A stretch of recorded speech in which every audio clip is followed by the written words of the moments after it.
সেই ইসলামকে যদি ইসলাম বিদ্বেষী শক্তি, পশ্চিমা শক্তি মানবতা শিখাতে আসে, তাহলে এটা হাসির ব্যাপার। মার কাছে মামু বাড়ির গল্প দিচ্ছে, মার কাছে মামু বাড়ির গল্প দিতে আসে যদি কেউ, তাহলে এটা যেমন হাসির।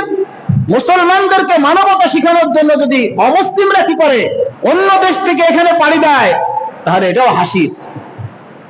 এই জন্য স্বল্প সময়ের মধ্যে অমুসলিমদের চক্রান্ত মানবতার ধ্বজাধারী সেজে আমাদের দেশে এসে আমাদের শিক্ষা, সংস্কৃতি, আমাদের মানবতা, আমাদের সুখ শান্তি বিনষ্ট করার জন্য যে পায়তারা করতেছে, সে বিষয়ে আমি গ্রামের লোক হলেও আমাকে সচেতন থাকতে হবে। আপনারা নাম শুনেছেন জাতিসংঘ। এই জাতিসংঘ প্রতিষ্ঠা হয়েছে মানবতা রক্ষার নামে, কিন্তু এটার নামই ঠিক না। জাতিসংঘ নাম দেওয়ার দ্বারাই কি অর্থ দাঁড়াইলো? যে পৃথিবীতে অনেক জাতি আছে, সব জাতিরে লইয়া আমরা কি করবো, একসাথে থাকবো। আর ইসলাম বলতেছে পৃথিবীতে কোনো জাতি নাই, সব মানব জাতি। ইসলাম বলতেছে পৃথিবীতে কোনো জাতি নাই, সবাই কি মানব জাতি। আর জাতিসংঘ বলতে পৃথিবীতে অনেক জাতি আছে, সবাই নিয়ে আমরা চলাচল করি। তাহলে প্রথমে এরা কি করতেছে, মানব জাতিকে ভাগ করতেছে।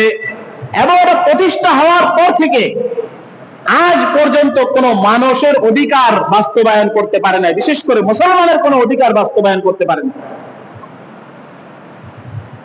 খালি বাহ্যিকভাবে দুঃখ প্রকাশ করা ছাড়া আর কিছুই করতে পারে না। সারা পৃথিবীর সমস্ত মানুষ এটাকে মানবতার সংগঠন নামে স্বীকৃতি দেওয়ার পরেও পৃথিবীতে মুসলমানদেরকে যেখানে হত্যা করা হয়েছে সেটা বন্ধ করতে পারে নাই। ফিলিস্তিনের কোন অধিকার সে রক্ষা করতে পারে নাই।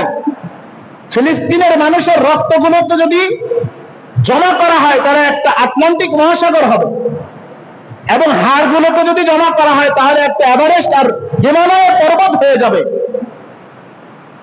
এই জাতিসংঘ তার অফিসে বসে বসে খালি একটা বিবৃতি দেয়, একটা প্রহসনমূলক কথাবার্তা বলে। আমাদের দেশে বছরকে বছর গুম খুন হয়েছে এবং মানুষের নির্যাতন হয়েছে, তখনও তারা সেখানে বসে বসে নীরব দর্শক সেজেছে। এখন তারা আমাদের দেশে আমাদেরকে মানবতা শিখাইতে আসতেছে। আর আমাদের বর্তমান সময়ের সরকার তাদেরকে তাদের অফিস খোলার জন্য আমাদের দেশে অনুমতি দিয়ে দিচ্ছে। সারা পৃথিবীতে অসভ্যতা তৈরি করার একমাত্র সংস্থা হলো এই জাতিসংঘ। নারীদেরকে অসভ্য বানানো, মানুষকে পশুর কাতার নিয়ে যাওয়া, মানব জাতিকে ভাগে ভাগে ভাগ করা, এটাই হচ্ছে তাদের কি মূল মাকসাদ। এজন্য আল্লামা ইকবাল মারহুম উপমহাদেশের শ্রেষ্ঠ কবি, মুসলিম রেনেসার কবি, তিনি বলেন তাফরিকে মেলাল হিকমতে আফরাঙ্গে কা মাকসুদ, तफरीके मिलल हिकमत अफरंगे का मकसूद, इस्लाम का मकसूद है फकत मिल्लत आदाब। জাতিসংঘের উদ্দেশ্য হলো জাতিকে আলাদা আলাদা করে দেওয়া, বিভক্ত করে দেওয়া, আর ইসলামের উদ্দেশ্য হলো সমস্ত জাতিকে এক করে দেওয়া। এজন্য কোরআন বলছে কালান নাস উম্মাতান ওয়াহিদা, সমগ্র জাতি এক জাতি। মক্কে নে দিয়া খাকে জনেওয়া কো पैगाम, জমঈয়ত আকওয়াম है জমঈয়ত আদাব। মক্কা ইসলাম পৃথিবীর শুরু লগ্ন থেকে তোমাদেরকে জানিয়ে দিয়েছে সমগ্র জাতি হচ্ছে আদমের সন্তান। মক্কে নে দিয়া খাকে জেনেওয়া কো पैगाम, জেনেভা কনভেনশন আর জাতিসংঘকে মক্কা এবং ইসলাম এই কথা জানিয়ে দিয়েছে কি জমঈয়ত আকওয়াম হয় জমঈয়ত আদাম। সমগ্র জাতির ঐক্য হলো আদমের জাতি হিসেবে স্বীকৃতি দেওয়া। সুতরাং আমরা যারা নিজেদেরকে আদমের সন্তান মনে করি, আমরা সমস্ত পৃথিবীর মানুষকে এক জাত মনে করি, এবং সে মুসলিম হোক অমুসলিম হোক, তার যে অধিকার আছে সেই অধিকার বাস্তবায়নে আমরা বদ্ধপরিকর। আর যারা মানবতার সংগঠনের নাম দিয়া বিরোধী পক্ষের দলকে দমন করার ক্ষেত্রে নীরব ভূমিকা পালন করে এবং তাদের সপক্ষের কোন জাতি যদি আক্রান্ত হয় তাদের জন্য এগিয়ে যায়, এটা কোনোদিনও মানবতার আর মানবাধিকারের সংগঠন হতে পারে না। এটা যদি আমাদের দেশে আসে, এরা এতদিন দূরে বসে বসে আমেরিকায় বসে বসে কি করছে, আমাদের দেশে চাল চালছে, এখন এরা আমাদের বুকের মধ্যে ঢুকে পড়ছে।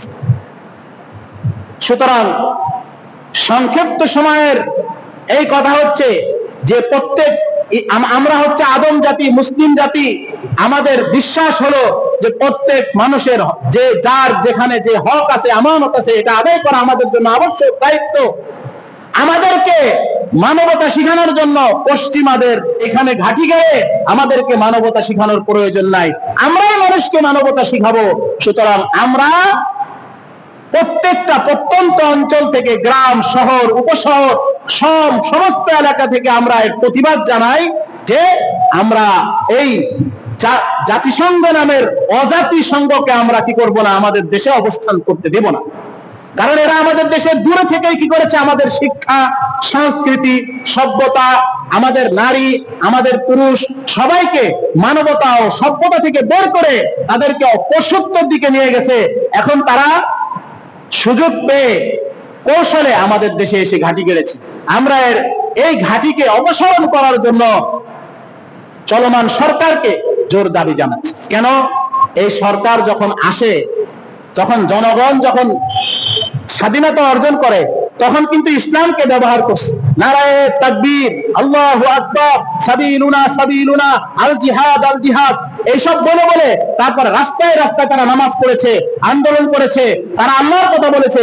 যখন এই ইসলামকে ব্যবহার করে কি হয়ে গেছে, তাদের উদ্দেশ্য হাসিল হয়ে গেছে, ক্ষমতার মস্তদে বসেছে, এখন তারা ষড়যন্ত্রের জাল বিস্তৃত করার চেষ্টা করতেছে। এটা আর হতে দেওয়া হবে না। আল্লাহ তাআলা আমাদেরকে, মুসলিম জাতিকে এবং সমস্ত বিশ্ববাসীকে এই ষড়যন্ত্রকারী মানবতা বিরোধীদের খপ্পর থেকে বাঁচার তৌফিক দান করেন। ওয়া আখিরু দাওয়ানা আলহামদুলিল্লাহি রাব্বিল আলামিন।